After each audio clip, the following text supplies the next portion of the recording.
to keep our troops and all our law enforcement officers in our prayers that they come home safe. Thank you. Let's move to the flag, Dennis. Pledge allegiance to the flag of the United States of America and to the republic for which it stands, one nation, under God, indivisible, with liberty and justice for all. The notice of this meeting pursuant to the Open Public Meetings Act, NJSA 10:4-10, has been complied with and shall be entered into the minutes of this meeting. Roll call. Freeholder Armwood. Here. Freeholder Kenny. Freeholder Koppel. Here. Freeholder Nara. Here. Freeholder Tamaro. Here. Freeholder Valenti. Here. Freeholder Director Rios. Here. Consideration of the 2017 budget. The clerk will read resolution number 17-48 relative to the establishment of the cap bank by title only. Authorize increase in the 2017 tax levy cap limits and establishment of a cap bank, NJSA 40A:4-45.14, to be increased by 3% in the amount of $7,534,609.51. Authorized public hearing on March 2nd, 2017 at 7:00 p.m. in the Freeholders meeting room. At this time, we will consider resolution number 17-319, and the clerk will read the caption. Confirm the actions of the Board of Chosen Freeholders that previously adopted a calendar year 2017 resolution 17-48R to increase tax levy cap limits and establish a cap bank, NJSA 40A:4-15.14. At this time, I'd like to open the meeting to the public on resolution number 17-319 only. Move to close the public portion. Second. Motion to close by Fielder Deputy Director Tamaro, seconded by Fielder Valenti. Roll call. Freeholder Armwood. Yes. Freeholder Kenny.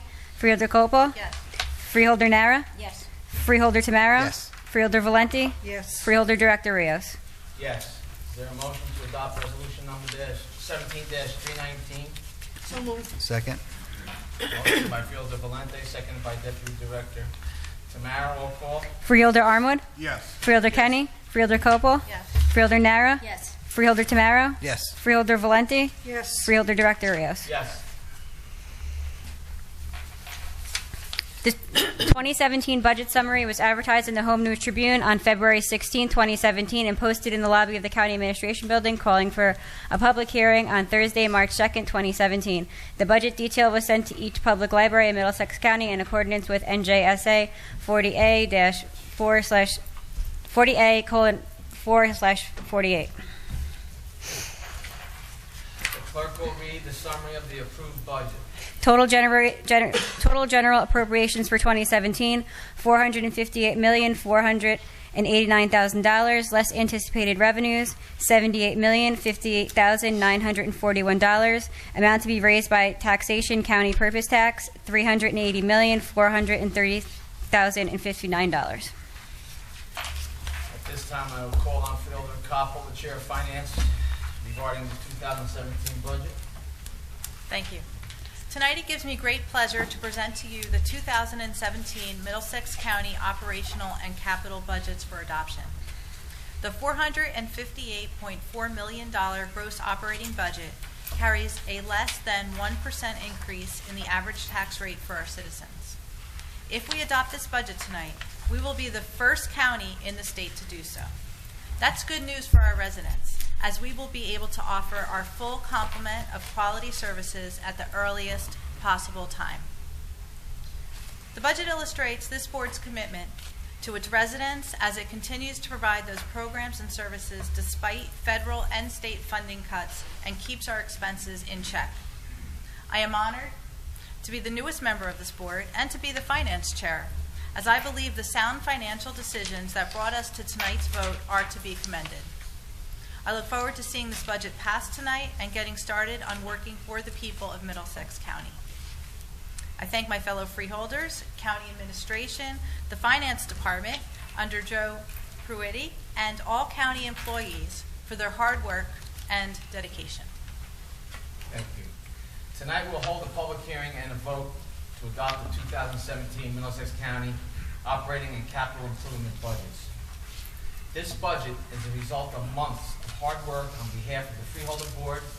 And I'd also like to thank Freeholder Charlie Kenny, who was the chair of the Finance Committee up until last month, the county administration, and the entire county staff, all of whom are committed to serving our residents and helping us to maintain our austere fiscal practices. Middlesex County continues to maintain its AAA bond rating, which it has held for 16 years. This is crucial to our capital improvement master plan, through which we will invest more than $50 million in 2017 for critical projects to ensure the safety and well-being of all our residents. Our excellent bond rating enables us to complete these projects at lower cost. We continue to increase our portfolio of shared services agreements with our neighboring counties, not only to be more efficient in Middlesex County, but to expand these efficiencies and cost savings to the surrounding region. About $6.8 million is being saved regionally because we are centralizing medical examiner and juvenile detention services here. The medical examiner regionalization also is generating $2.6 million in revenue from Middlesex County from our agreements with Monmouth and Mercer counties. In the area of juvenile services, we are generating $4.4 million from our agreements with Somerset, Monmouth, and Mercer counties. We also are expanding our fire inspection services to all municipalities within the county. We're investing in new programs and services at our educational institutions, not only to increase our students' opportunities, but to boost our economy, as businesses will have the educated workforce they need to succeed. New programs at Middlesex County College and our vocational technical schools will offer outstanding opportunities for our students to be prepared for the jobs available now and into the future. The county will continue to seek out other ways to boost our local economy and keep our expenses in check to ensure we remain responsive to our taxpayers. We do this as we face additional funding cuts and increased costs imposed by the federal and state governments for critical programs. In 2017, our cost to continue to provide mental health care for our residents will increase by $1 million due to the inability of the state to maintain its mental health facilities. State grant funding for our MCAT transportation services was cut for the 9th consecutive year, bringing the total funding reduction for this critical service to more than $1.5 million over that time. The state's bail reform and speedy trial initiative is costing Middlesex County more than $1.9 million this year alone. Once again, the state is passing down to the counties the cost of a program it is mandated. I had meetings and numerous conversations with the executive director of the New Jersey Association of Counties, and I had a conference call with all our Middlesex County legislative delegation to alert them to how this will negatively impact our residents. And I will continue to work with them and to fight to establish a funding mechanism for this unfunded mandate. Be assured, the Middlesex County Board of Chosen Freeholders has been able to reduce costs and generate new revenue, so we did not have to cut our services.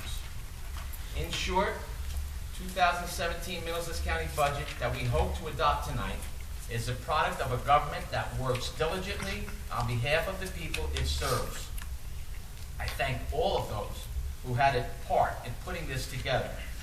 With that, I open the public hearing on the 2017 budget.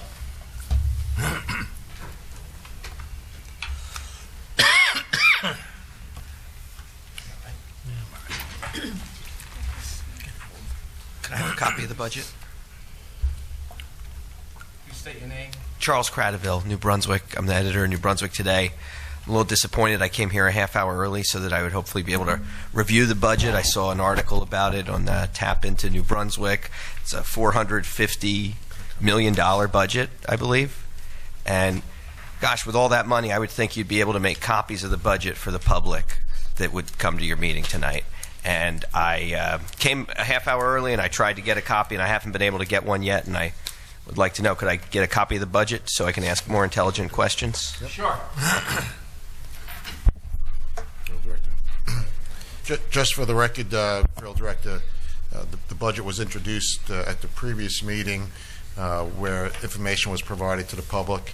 And through that period of time, anyone from the public can come into the county building to get any information they need regarding the 2017 budget, the expenditures and revenues, and even subsequent to this meeting, if necessary, feel free to call my office and we'll provide you all the information associated with it. Thank you very much. So I did want to hear a little bit about the agreements with other counties. I heard 3 counties, Somerset, Mercer, and Monmouth, was it? What services are part of those agreements, and how does that affect the budget? Services related to providing shared services for juvenile services, they use our facility, as well as the medical examiner's facility. We now have a shared service agreement with Mercer County on that as well. And also mentioned earlier that the fact that we are regionalizing fire inspection services across all municipalities for those who want to participate in that. That both saves counties as well as municipalities expenses, at the same time generates revenue because we do it in a more efficient fashion for the county as well. Okay, thank you. I am interested in the jail. Can you tell me how much money the jail makes from the $100 administrative fee that is, taken from all the prisoners against their will? Joe, do you have that information available to you tonight? Yes. Processing fees, last year we made $259,000 approximately. That's what we estimated for this year. That's not just, That's that's all the telephone fees. But not how. Right, no, I'm just asking about that one fee. And is that for juveniles as well, or is that? We don't collect the inmate processing fees for juveniles. Okay. And since you brought it up, I would like to know, is there a cut that the county gets for the telephone usage or other things that the prisoners? We received revenue last year on that. Okay. Was that a big hit to the budget, or was it? There's no revenue estimated. It's about a $500,000 hit to the budget. Really? So last year there was a $500,000? I think it's approximate cost associated with that. And could you just tell me what the reason for the change is? Did you? Basically, state regulation drove that decision that no longer could you receive revenue associated with telecommunication services. Okay. Thank you for your time. Anyone else for the public hearing? Move to close the public portion. Second. Motion to close by Deputy Director Tamaro, seconded by Freeholder Valente. All in favor? Aye. Opposed? Motion carries. Is there a motion? A motion's in order to adopt the 2017 county budget. Is there a motion? Second. Motion by Freeholder Valente, seconded by Deputy Director Tamaro. Roll call. Freeholder Armwood? Yes. Freeholder Kenny? Freeholder Copel? Yes. Freeholder Nara? Yes. Freeholder Tamaro? Yes. Freeholder Valenti? Yes. Freeholder Director Rios? Yes. Okay, we have some recognition. Yes, first is recognizing Philip D. Murphy as Irishman of the Year by the Friendly Sons of St. Patrick of Central Jersey. Next is recognizing the honorees of the South Amboy St. Patrick's Day Parade. And last is recognizing the honorees of the Woodbridge St. Patrick's Day Parade. Is there a motion to adopt? Motion. Second. Motion to adopt by Freeholder Valente, seconded by Deputy Director Tamaro. Roll call. Freeholder Armwood? Yes. Freeholder Kenny? Freeholder Copel? Yes. Freeholder Nara? Yes. Freeholder Tamaro? Yes. Freeholder Valenti? Yes. Freeholder Director Rios? Yes. And is anyone here for those presentations? No. No. Correspondence? Each freeholder has been provided with a list of correspondence received by the clerk's office since our last meeting. This correspondence will be kept on file in the office of the clerk of the board for reference. Is there a motion to accept?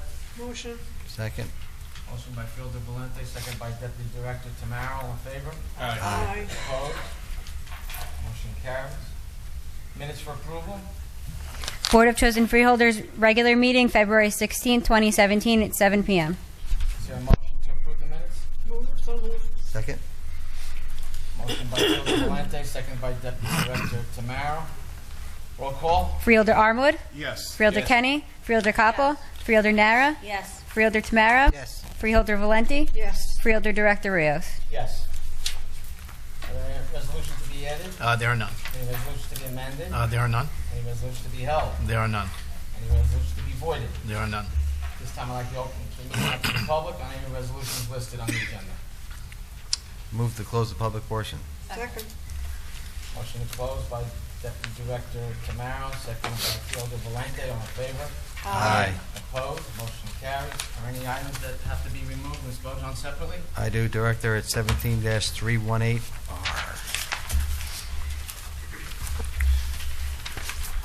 That's it. Okay, Mr. Kelso. Yes, Fielder Director, a motion would then be in order to adopt the consent agenda consisting of resolution number 17-309 through resolution 17-395, excuse me, excluding resolution 17-319, which was previously voted upon, and resolution 17-318 to be voted upon separately. Is there a motion? Motion. Second. Motion by Fielder Valente, second by Deputy Director Tamaro. Roll call. Freeholder Armwood, Yes. Freeholder Kenny, Freeholder Koppel, Yes. Freeholder Nara, Yes. Freeholder Tamaro, Yes. Freeholder Valenti, Yes. Freeholder Director Rios. Yes. Now, Director, it would be appropriate to consider the resolution excluded by Freeholder Tamara. That's resolution 17-318. Is there a motion? Motion. Is there a second? Second. Motion by Fielder Valente, seconded by Fielder Kenny. Roll call. Freeholder Armwood, Yes. Freeholder Kenny, Freeholder Koppel, Yes. Freeholder Nara, Yes. Freeholder Tamaro, Present not voting. Freeholder Valenti, Yes. Freeholder Director Rios. Yes. This time I'd like to open the meeting to the public. State your name for the record. You have 5 minutes. Good evening once again. I'm Charles Cradaville. I'm from New Brunswick. I'm the editor of New Brunswick Today, community newspaper, available in print and online. And I wanted to, first of all, express disappointment that the sheriff and the prosecutor are not here on a day when you're adopting their budget. I think it would be wise for them to show up here, and I've noticed before that they haven't been here in some time. So I just want to say I'm disappointed. I'm glad that the warden is here, and I want to start by thanking the warden. He just informed me that the jail is going to refund the $100 that was taken from me when I was in the facility. And I want to thank him for righting that wrong and doing the right thing, and the county as well for the role that you played with that. I do want to raise a concern that it's a lot bigger than $100 from me, but I do think that there are many other people that are incarcerated there, sometimes for a very short time even, that end up exonerated, end up with their charges being dismissed, end up, not being guilty, and basically already having some time taken away from them, but also being $100 shorter when they leave the facility. So I think that the county has done the right thing in this case and essentially created the framework for an appeal process that people can go through to get back their $100 fee or however much was taken from them. But I do think that that more can be done, and I hope that the new freeholder who's in charge of that division can find a way to make it so you don't have to file an appeal and go through a process like that to have that wrong be righted. And I just want to express my sincere hope that all the freeholders will work together to resolve some of the long-standing problems with the criminal justice system, not just here in Middlesex, but all over the country. I think there's kind of a renewed awareness of it, and I think that it's easy to forget about all the people who are at the Middlesex County Jail if you don't know someone who is there or who has been in there. And I think that the freeholders should keep that at the forefront of your minds, that you run that facility, and what's going on there should be above board and should be held to the highest of standards. I also think we have an unfortunate history of corruption with the sheriff's office, the former sheriff, of course, going to jail, state prison with a conviction for selling police jobs. So I think it's important that we hold the sheriff's office accountable too. And to that end, I want to ask if any of the freeholders could comment on the sheriff's accreditation process. I understand they just went through a process on Friday, or there was some milestone in the process on Friday for the office to be accredited by the State Association of Chiefs of Police. Can somebody speak to that and give me an update on what the results of that process are? The best answer I could give you for that is that I would recommend that you call the sheriff on that. As far as your comment, as far as the jail, our jail runs very efficiently, and it's always run above board, Charlie. Always. We treat everybody fairly. Okay, well We're then, always in compliance with the law. okay. Well, I hope that that continues then. And I did email the sheriff with regards to some current concerns about the accreditation process and did not hear back. So that's why I'm disappointed that the sheriff is not here tonight. And could you please ask the freeholder who's responsible for that I can office answer to the speak question tonight? to you Okay. and I'll tell you again, like I've told you in the past, the sheriff and the prosecutor are constitutional officers, and they're answerable to the attorney general. So, I could, talk to the sheriff and ask her if she could return your call. Sure. That's the best I could do at this point. I would appreciate it. And it was just an email. Maybe she missed the email. So I'll try a call as well. Is it true the Attorney General is going to be here tomorrow morning? sorry? Is it true the Attorney General is going to be here tomorrow morning? I'm not sure. I don't know. Is he here? Anybody know? I believe they, My understanding is that he'll be here tomorrow. Here? Okay. Is it a public event? I'm not sure. I can't answer that. I'm not sure. I don't believe it is. I'm not sure. What's the nature of the event? Can I just... I mean, they're using public space for it, right? What's I the... would call the prosecutor's office or the attorney general's office and ask them what his visit is fair for. I don't know. Okay. They also have a track record of not responding to my inquiries, so I've really struck out with the prosecutor's office, quite frankly. As you know, they've taken me off their list of people who even get their basic press releases that are supposed to be public, and that's gone on now for more than a year. So I don't expect to get any response from the prosecutor's office if I reach out to them. So reaching out That's to my fine. elected officials, maybe you can give me some more information. Thank you for your comments. Thank you. Anyone else from the public? Is there a motion to close? So move. Second. Motion to close by Deputy Director Tamaro, seconded by Fielder Valenti. All in favor? Aye. Aye. Opposed? Motion carries. Is there a motion to adjourn? So moved. Second. Motion adjourned by Fielder Valenti, seconded by Deputy Director Tamaro. All in favor? Aye. Aye. Opposed? Motion